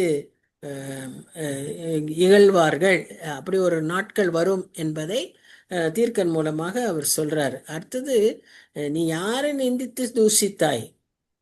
யாருக்கு விரோதமாய் உன் சத்தத்தை உயர்த்தினாய்? இஸ்ரவேலின் பரிசுத்தருக்கு விரோதமாய் அல்லவோ உன் கண்களை மேட்டிமையாய் ஏறெடுத்தாய் அப்படின்னு ஆண்டவர் அசீரியனை சொல்லிட்டு இங்க சொல்றாரு, உன் ஊழியக்காரரை கொண்டு நீ ஆண்டவரை நிந்தித்து என் ரதங்களின் திரளினாலே நான் மலைகளை கொடிமுடைகள் இதெல்லாம் வந்து அவன் சொல்றான். நான் இங்க வெட்டினேன், லேபனோனை வெட்டினேன், அங்க இருக்கிற மரத்தை வெட்டினேன், அங்க இருக்கிற நாட்டை வெட்டினேன், அதாவது அங்கெல்லாம் நான் வெற்றி பெற்று வந்தேன், அங்க இருக்கிற இடங்களெல்லாம் நான் கைப்பற்றினேன்னு அவன் சொல்றான் இல்லையா? அது அவர் சொல்றாரு, நீ பண்ணினேன்னு நீ சொல்ற, அது ஆக்சுவலா நான் தான் அதை அலவ் பண்ணேன் அப்படின்னு கர்த்தர் சொல்றாரு. நான் அதை உனக்கு பண்ண வைத்தேன் அப்படின்னு சொல்றாரு. யார்கிட்ட? அசீரியன் கிட்ட சொல்றாரு. அப்படின்னா நம்ம இதுல இருந்து என்ன புரிஞ்சுக்கிறோம்னா, நம்முடைய வாழ்க்கையில கூட இன்றைக்கு நம்முடைய நாட்கள்ல நம்ம சுற்றி இருக்க நடக்கக்கூடிய காரியங்களிலும் கூட எத்தனையோ நிகழ்வுகள் நடந்துகிட்டே இருக்கு. இதுல நமக்கு நிறைய காரியங்கள் வந்து ஏன் நிகழ்கிறதுன்னு என்று நமக்கு புரியல. ஆனா one thing we should understand, God allows it. இப்போ ட்ரம்ப் செய்கிற காரியங்கள் எல்லாம் பார்க்கும்போது இது எதுக்காக இவர் இப்படிலாம் செய்கிறாரு, முதல்ல நல்லா செஞ்சிட்டு இருந்தாரு, இப்போ எப்போ ஒரு மாதிரி செய்கிறாருன்னா எல்லாமே கர்த்தர் அனுமதிக்கிறார். கர்த்தர் இதை நடத்தும், இந்த காரியங்கள்லாம் நிகழும்படி கர்த்தர் அனுமதித்து கொண்டிருக்கிறார். இதை வந்து நம்ம இன்னும் நல்லா புரிஞ்சுக்கணும்னா, அவருடைய பிள்ளைகளை அவர் ஒருபோதும் எந்த மாதிரி காரியங்களெல்லாம் பாதிக்கும்படியா விட மாட்டார். இதுதான் நமக்கு இருக்கிற பெரிய பெரிய நம்பிக்கை. கர்த்தர் வந்து தன் பிள்ளைகளை கைவிடவே மாட்டார். நாம் அவர் பிள்ளைகளா இருக்கணும், அதுதான் முக்கியம். நாம் அவர் பிள்ளைகளா எப்பவுமே இருந்துட்டோம்னா, நம்ம காத்துக்கிட்டோம்னா கர்த்தர் நம்மை நிச்சயமாய் பாதுகாப்பார். சுற்றி நடக்கிற சூழ்நிலைகள் எல்லாம் நம்ம தொடவே தொடாது, நமக்கு எந்த பாதிப்பும் நேரிடாது. இங்கேயும் இவன் பெருமையா பேசினதை அவர் சொல்றாரு, நான் தான் இதையெல்லாம் நான் உனக்கு அதை அனுப்பி பாருங்க. வசனம் சொல்றது பாருங்க, வெகு காலத்துக்கு முன்னாலே அதை நியமித்து அதை நான் திட்டம் பண்ணினேன் என்பதை நீ கேட்டதில்லையோ, நானே அதை சம்பவிக்க பண்ணினேன். 26ஆம் வசனத்துல அவர் அப்படி சொல்றாரு. அடுத்ததா இந்த நீ கேப்சர் பண்ண மக்கள் எல்லாம் யாருன்னு பார்த்தீங்கன்னா, ரொம்ப பரிதாபமான ஒரு பலனற்ற மக்கள். அந்த சின்ன சின்ன சிட்டிஸ் எல்லாம் அவர் எதுக்கு ஒப்பிட்டு சொல்றாருன்னு பாருங்களேன். பச்சிலைக்கு, வீடுகளில் மேலே முளைக்கிற புல்லுக்கு, வளர்ற முன்னால தீந்து போகிற பயிருக்கு சமானமானவர்கள். இவர்களை தான் நான் பிடிச்சிட்டேன்னு நீ பெருசா பெருமை பாராட்டுற. யார்கிட்ட சொல்றாரு? அசீரியர்கிட்ட சொல்றாரு. சொல்லிட்டு அவர் அடுத்ததான் என்ன சொல்றாருன்னா, உன் இருப்பு, உன் போக்கு, உன் வரவு, எனக்கு விரோதமா நீ கொந்தளிக்கிறது எல்லாவற்றையும் நான் அறிவேன்.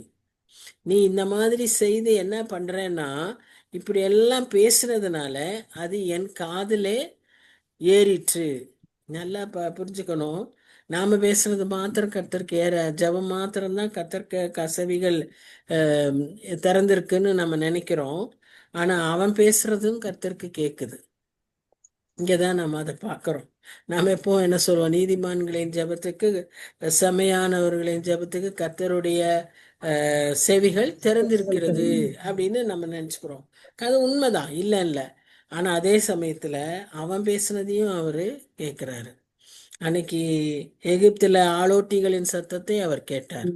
அது மாதிரி இவங்க ஆமா, இவங்க சத்தத்தையும் அவர் கேட்கிறாரு. கேட்டுட்டு அதுக்கு பதில் என்ன கொடுக்கறாரு, நான் உன்னை என்ன செய்வேன்னு சொன்னா, என் துரட்டை உன் மூக்கிலும் என் கடிவாளத்தை உன் வாயிலும் போட்டு நீ வந்த வழியே உன்னை திரும்ப பண்ணுவேன். இது ஏன் சொல்றாருன்னா, இந்த அசீரியர்கள் வந்து அவர்கள் சிறைப்பிடிக்கிற ஜனங்களை இந்த மாதிரி தான் செய்வாங்க.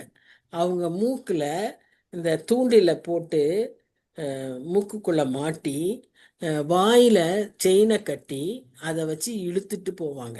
பாருங்க எப்படி ஒரு கொடுமை. நீங்க இன்னும் கொஞ்சம் கொஞ்சம் அதிகாரங்க தள்ளி போனா தெரியும். மனாசேன் இவனுடைய எசேக்கியாவுடைய மகனை அந்த மாதிரி தான் எடுத்துக்கிட்டு போவாங்க. அசீரியர்கள் வந்து பிடிச்சு இழுத்துட்டு போவாங்க. அவங்களோட பொதுவாகவே அதான் வழக்கம். இப்போ அதே இதை உனக்கு செய்வேன்னு அவர் ஆண்டவர் சொல்றார்.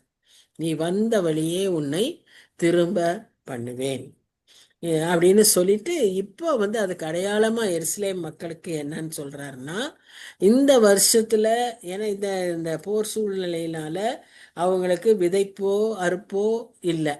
ஆனா அவங்க அவர் என்ன சொல்றாருன்னா, இந்த வருஷத்துல தப்பி பயிராகிறதையும் 2ஆம் வருஷத்துல தானாய் விளைகிறதையும் சாப்பிடுவீங்க. ஏன்னா நீங்க இன்னும் விதைக்கிறதுக்கு ரெடி ஆகலை. 3ஆம் வருஷத்துல நீங்க என்ன செய்வீங்க, அதுக்குள்ள நீங்க செட்டில் ஆகி நல்லா கல்டிவேட் பண்ற ரெடி ஆயிரும். அப்போ நீங்க விதைத்து அறுத்து திராட்சை தோட்டங்களை நாட்டி அவைகளின் every single account God takes into account. ஒவ்வொரு சின்ன விஷயமும் கூட, இப்போ நீ விதைக்க முடியல ஆனா நீ சாப்பிடுவ, அப்புறம் தானா முளைச்சு உனக்கு கிடைக்கும். 3ஆம் வருஷம் நீ நீயே உழைச்சி அழகா நீ உனக்கு என்ன வேணுமோ அதை போட்டு அதை நீ பெற்றுக்கொள்வாய். அப்போ நம்ம அந்த அந்த பீரியடை நம்ம பயப்பட வேண்டியதே இல்லை. பாருங்க, எல்லாவற்றையும் அவர் கணக்குல வைக்கிறாரு. எல்லாவற்றுக்கும் அவர் நமக்கு வழிகளை உண்டு பண்ணி வைக்கிறார். அப்பதான் 31ஆம் வசனத்துல ஒரு அருமையான ஒரு இதை சொல்றாரு. என்னது அது? கீழே வேர்பற்றி மேலே கனி கொடுப்பார்கள். 2 விதத்துல நம்ம அதை புரிஞ்சுக்கலாம். கர்த்தருடைய பெரிய செயல்களை கண்டு கர்த்தர் பேரில அதிகமாய் விசுவாசம் வைத்து மேலே ஆவிக்குரிய ஒரு வாழ்க்கை, கனி கொடுக்கிற ஒரு ஜீவியம், சாட்சியுள்ள ஒரு ஜீவியம் ஜீவிப்பார்கள். அடுத்ததா லிட்ரலா பார்த்தோம்னா இப்ப சொன்னது போல அவங்க ஒரு நல்ல ஒரு செழிப்பான வாழ்க்கைய வாழ்வார்கள் அப்படின்னு பார்க்கிறோம். ஏன்னா சேனைகளுடைய கர்த்தரின் வைராக்கியம் இதை செய்யும். சொல்லிட்டு பாருங்க, நமக்காக வைராக்கியம் கொள்ளுகிற ஆண்டவர் நம்முடைய ஆண்டவர். அதனால நம்ம பாதுகாக்கிறதுல, நமக்கு ப்ரொவைட் பண்றதுல, எல்லாவற்றிலும் கர்த்தர் வைராக்கியமாய் செயல்படுகிற தேவன். அதனாலதான் அவர் சொல்றாரு, இந்த நகரத்துக்குள்ள அவன் பிரவேசிப்பதும் இல்லை, இனிமே அம்பு எய்வதும் இல்லை, இதற்கு முன்பாக கேடகத்தோடு வருவதும் இல்லை, எதிராக கொத்தளம் போடுவதும் இல்லை. என்னமும் செய்ய முடியாது. நீ எந்த ஸ்ட்ராட்டஜியும் யூஸ் பண்ண முடியாது. நீ எதையும் செய்ய முடியாது. ஏன்னா கர்த்தருடைய வைராக்கியம் அதை பாதுகாக்கிறது என்று சொல்லி நாம பார்க்குறோம். ஸோ இந்த வசனத்தோட நாம் முடிப்போம். ஏன்னா இனி வரக்கூடிய காரியங்கள் என்னன்னா, அவன் எப்படி வழியிலே திரும்பி போவான், அப்புறம் இதுக்கு எப்படி ஆதரவாக இருக்காரு அப்படிங்கிறத நம்ம பார்க்குறோம். இது 2 வசனம் தானோ, அவ்வளோதானோ? ஓகே. அப்போ 36ஆம் வசனத்துல நம்ம அவர் ஜெபத்துக்கு பதிலாக இது என்னன்னு பார்க்குறோன்னா, கர்த்தருடைய தூதன் புறப்பட்டு அசீரியரின் பாளையத்துல 180,000 பேரை சங்கரித்தான். அதிகாலமே எழுந்திருக்கும் போது இதோ அவர்கள் எல்லாரும் செத்த பிரேதங்களாய் கிடந்தார்கள். அப்ப பாருங்க, இந்த யூத ஜனங்கள் தூங்கிட்டு இருந்திருக்காங்க, அசீரியர்களும் தூங்கிட்டு இருந்திருக்காங்க. இவங்க தூங்கும் போதே அவங்க ஒரு பக்கம் பிணங்களாயிட்டாங்க, இன்னொரு பக்கம் இவங்க எந்திரிச்சு பார்த்தா எல்லா பிரேதங்களா பார்க்குறாங்க எதிரிகளை. எவ்வளோ ஒரு ஆச்சரியமான ஒரு பெரிய ஆர்ப்பாட்டத்தில் அது செய்யல, ராத்திரியோட ராத்திரியா சைலண்டா, எந்த கலேபரமும் இல்லாம தான் செய்ய வேண்டிய வேலையை கர்த்தர் அருமையாய் செய்து முடிப்பார். நமக்கும் அப்படிதான் செய்வார். இப்போ அசீரிய ராஜாவாகிய சனகரிப்பு என்ன செய்யறான்? பிரயாணப்பட்டு திரும்பி போய் நினைவேயில் இருந்து விட்டான். அங்க நினிவேல போய் அவன் என்ன பண்றான்னா, அவன் கொஞ்சம் பயந்திருப்பான், கலங்கியிருப்பான். அதனால தன்னுடைய தேவனிடத்துல போய் பணிந்து கொள்ள போகிறான்.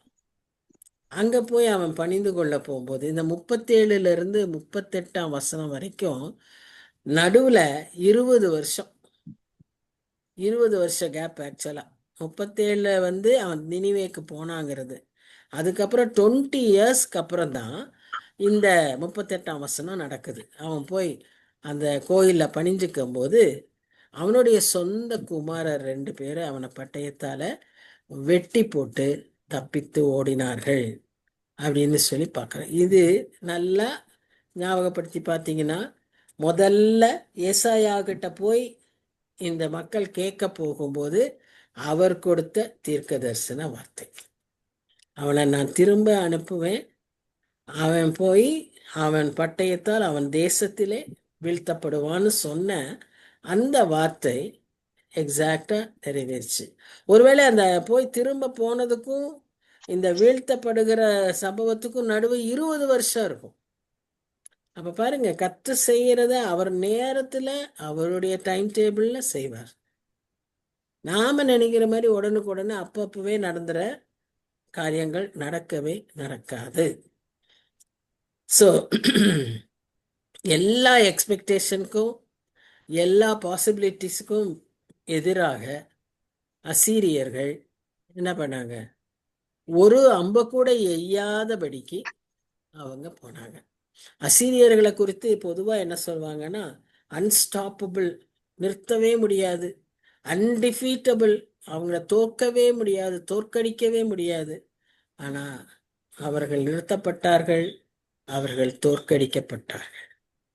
ஓசியா கூட, ஓசியா புத்தகத்துல 1ஆம் அதிகாரம் 7ஆம் வசனம், தயவு செய்து வாசிங்க. ஓசியா 1:7. வம்சத்தாருக்கோ நான் இரக்கம் செய்வேன், வில்லினாலும் பட்டயத்தினாலும் யுத்தத்தினாலும் குதிரைகளினாலும் குதிரை வீரரினாலும் நான் அவர்களை ரட்சியாமல் அவர்களுடைய தேவனாகிய கர்த்தராலே அவர்களை ரட்சிப்பேன் என்றார். சொன்ன வார்த்தைப்படியே அப்படியே வேர்ட் பை வேர்டு இங்க நிறைவேறிச்சா இல்லையா? அப்படியாக நிறைவேற்றினார். எதினாலே? எசேக்கியா விண்ணப்பம் பண்ணினதினாலே. நீ விண்ணப்பம் பண்ணினாயே அப்படின்னு 21ஆம் வசனத்துல சொல்லிட்டு 22ல இருந்து 38 வரைக்கும் அதனுடைய பதில தரார். எப்படியெல்லாம் அதற்கு பதில் தருவேன்னு சொல்லி சொன்ன தீர்க்க தரிசனத்தை அப்படியே நிறைவேற்றிட்டார். அவர்களை எப்படி காத்தேன், அதை செய்வதற்கு அவர் எப்படி வைராக்கியம் கொண்டவராய் அதை செய்தார், அவர் எப்படி அதை அவர்களுக்கு எப்படி எல்லாவற்றையும் அளித்தார், கொடுத்தார், ப்ரொவைட் பண்ணார் அப்படின்னு சொல்லி இந்த 38 அதிகாரங்களில் நம்ம வாசிக்கிறோம். இந்த சனகரிப்பு போனான் இல்லையா, அவன் நாட்டுக்கு போனான்ல, இதை எல்லாத்தையும் அவன் எழுதி வைக்கிறான். அவன்னா அவனே எழுத மாட்டான், அதுக்கெல்லாம் ஒரு ஒரு ஆள் இருப்பாங்க, இதெல்லாம் எழுதுருக்கு. சென்ற நாள், அங்கிருந்து திரும்பி வந்த நாள், என்ன நடந்தது, இன்னும் ஒரு ஒரு யுத்தமுமே செய்யாம நம்ம போய் இது பண்ணிட்டோம் வந்துட்டோம் அப்படிங்கிறது எல்லாத்தையும் எழுதி வச்சிருக்காங்க. பாருங்க, நமக்கு வேதமே ஒரு பெரிய ஆதாரம். ஆனா இதற்கு இன்னொரு ஆதாரத்தை நம்ம இன்னைக்கு இருக்கிற மக்கள் கேட்குறாங்க. அதுக்கு ஆதாரமா அந்த அவன் எழுதின அந்த ரெக்கார்டு பிரிட்டிஷ் மியூசியத்தில் இருக்காமோ. Even today it is there. இதையெல்லாம் அவன் எழுதினதை அப்படியே அங்கே பிரிட்டிஷ் மியூசியத்தில் இருக்குன்னு சொல்லி பார்க்குறோம். ஸோ அப்போவுமே அவன் இன்னும் பெருமையோடு தான் அதையெல்லாம் எழுதியிருக்கான். அதனால தான் அவனுடைய முடிவு கர்த்தருடைய சித்தப்படி அந்த விதமாய் முடிந்தது என்று சொல்லி பார்க்குறோம். திரும்ப திரும்ப இதில் நம்ம பார்க்குறது என்னன்னா, the power of prayer and power of God and faithfulness of God in protecting his people. So இதுதான் இந்த 37ஆம் அதிகாரத்தின் முக்கியமான செய்தி. இதுதான் அவன் அந்த தெய்வத்துக்கு வணங்க போறான். அப்போ அவனை பக்கத்திலே நின்று அவனுடைய மகன்கள் அவனை பட்டயத்தினால கொள்றான். பெருமை கொண்டவர்கள் தாழ்த்தப்படுவார்கள். இதுதான் ஒரு எச்சரிப்பு. இந்த சனகரிப் ராஜாவின் வாழ்க்கையில நாம கற்றுக்கொள்கிற 2 ராஜாக்களை பார்க்கிறோம். சனகரிப் ராஜாவையும் பார்க்கிறோம், எசேக்கியா ராஜாவையும் பார்க்கிறோம். சனகரிப் ராஜா தன் பலத்தையே நம்பி பெருமை கொண்டவனாய் கொடுமை நிறைந்தவனாய் இருந்த ஒரு ராஜா. அதே சமயத்துல எசேக்கியா ராஜா கர்த்தருக்கு பயந்தவனாய், தன்னை தாழ்த்தினவனாய், ஜெபிக்கிற ஒரு ராஜாவாய், கர்த்தரையே நம்பி சார்ந்த ஒரு ராஜாவாய் இருந்தான். இப்ப 2 பேர்ல யார் வெற்றி பெற்றா? எசேக்கியா ராஜா. அவன் யுத்தமே செய்யல. அவன் செஞ்சதெல்லாம் ஆலயத்துல போய் ஜெபிச்சது தான், போய் பேப்பரை விரிச்சிட்டு உக்காந்தது தான். ஆனா அவனுக்காக கர்த்தர் யுத்தம் செய்து ஆச்சரியமாய் ஒரு வெற்றியை கட்டளையிடுகிறான். இவன் சாமர்த்தியத்தோடு, பெரிய படைபலத்தோடு, பயங்கர வார்த்தைகளோடு, கொடுமையாய் காரியங்களை செய்கிற அந்த ராஜா ஒன்னும் செய்ய முடியல. கடைசியில அவனே மரித்து போனதாக சரித்திரம் சொல்கிறது. ஸோ இதைத்தான் நம்ம இந்த 37ஆம் அதிகாரத்தில் கற்றுக்கொண்ட ஒரு பெரிய உண்மை. வரலாறு நமக்கு நிறைய காரியங்களை சொல்லி கொடுத்தாலும் அதன் மூலமாய் ஆண்டவர் நமக்கு என்ன சொல்லி தருகிறார்னு நம்ம கற்றுக்கொள்வது தான் மிக மிக முக்கியம். ஸோ இந்த புதிய வருஷத்துல துவக்கத்துல நாம கற்றுக்கொள்கிற ஒரு காரியம், நம்முடைய ஜெபத்தை இன்னும் பலப்படுத்த, ஜெப வாழ்க்கையை இன்னும் கொஞ்சம் அதிகரிக்க நாம தீர்மானிப்போம். சரி, ஜெபிக்கலாம். நல்ல ஆண்டவரே, இந்த நாளுக்காக நன்றி செலுத்துகிறோம். கற்றுக் கொடுத்த இந்த நல்ல பாடங்களுக்காக நன்றி சுவாமி. இன்னும் எங்களுக்கு நிறைய ஆவிக்குரிய ஆண்டவரே காரியங்களை நாங்க அபியாசிக்கிறதற்கு நீர் எங்களுக்கு சொல்லித் தருகிறீர். தாழ்மை, பொறுமை, ஆண்டவரே நன்றியுள்ள இருதயத்தை பெற்றுக்கொள்ளும்படியாக இன்னும் இந்த ஜெபிக்கும் போது எங்க சித்தத்தை ஒடுக்கி உடைத்து உம்முடைய சித்தத்துக்கு விட்டு கொடுக்க ஆண்டவரே உம்முடைய வல்லமையை கண்டு நாங்க மகத்துவத்தோடு உம்முடைய பெருமைகளை உம்முடைய மகிமைகளை நாங்க வெளிப்படுத்த ஆண்டவரே இன்னும் எங்களுடைய கவலைகள் எல்லாவற்றையும் உடைய பாதத்துல வைத்து சமாதானத்தை பெற்றுக்கொள்ள ஆண்டவரே நாங்க இந்த நாட்கள்ல இந்த நாள்ல இந்த ஜெப ஜீவியத்தை குறித்து ஜெபத்தை குறித்து ஜெபமாகிய இந்த ஆயுதத்தை குறித்து ஆண்டவரே நாங்க கற்றுக்கொள்ளும்படியாய் நீர் உதவி செய்தீர் சுவாமி. எசேக்கியாவின் வாழ்க்கையின் மூலமாக எங்களுக்கு நீர் சொல்லி கொடுத்த பாடம் உம்மிடத்துல கொடுத்துட்டு அமைதியா இருந்தா நீர் எங்களுக்காக யுத்தம் செய்கிற தேவன், சேனைகளின் தேவனாகிய கர்த்தர் எங்களுக்காய் யுத்தம் செய்கிறவர், யுத்தத்தில் வல்லவர். ஒரு சில சமயம் எங்க கைகளையே நீர் பழக்குவிப்பீர். ஒரு சில சமயம் வேற இடத்திலிருந்து சகாயம் வரும். ஒரு சில சமயம் நீரே எங்களுக்காய் யுத்தம் செய்வீர். எப்படி ஆயினும் இந்த வருஷம் முழுவதிலும் இதை செய்யறதற்கு உம்முடைய வைராக்கியம் செய்யும் என்று சொல்லி இந்த நாளில எங்களுக்கு ஞாபகப்படுத்தினீர் சுவாமி. அப்படிப்பட்ட ஒரு வைராக்கியம் கொண்ட ஆண்டவருக்கு நாங்கள் வைராக்கியம் உள்ளவர்களாய் சுவாமி, இன்னும் உண்மை உள்ளவர்களாய், இன்னும் பணிந்து இன்னும் தாழ்ந்து ஆண்டவரே உமக்கு பிரியமாய் நாங்க நடக்க உம்முடைய சித்தப்படி வாழ இந்த வருஷத்தை எங்களுக்கு ஆசீர்வதித்து தாரும். எத்தனையோ காரியங்கள் எல்லாரும் சொல்லுவோம் சுவாமி, நன்மையினால திருப்தியாக்கும், எங்க ஜபங்களுக்கெல்லாம் பதில் கூட எத்தனையோ காரியங்கள் இருந்தாலும் இப்படி ஒரு ஆவிக்குரிய ஒரு பயிற்சியில நாங்கள் இன்னும் முதிர்ச்சி அடைகிறதுக்கு இந்த முதல் நாளில நீர் சித்தம் கொண்டதற்காக நாங்க நன்றி செலுத்துகிறோம்.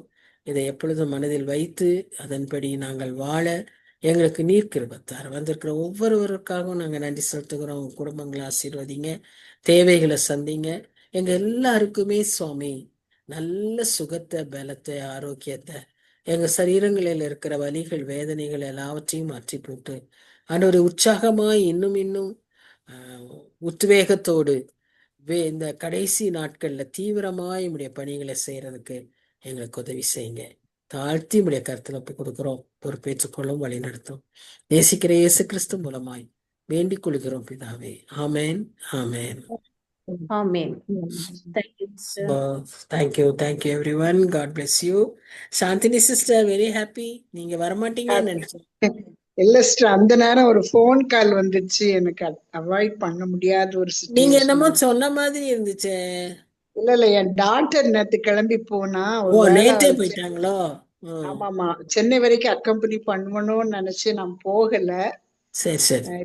டாக்டர் கரெக்டா 7க்கு கால் பண்ணிட்டா. ரைட். எனிவே, வெரி ஹாப்பி நீங்க வந்தது. Thank you sisters. Thank you everyone. God bless you all. God bless you.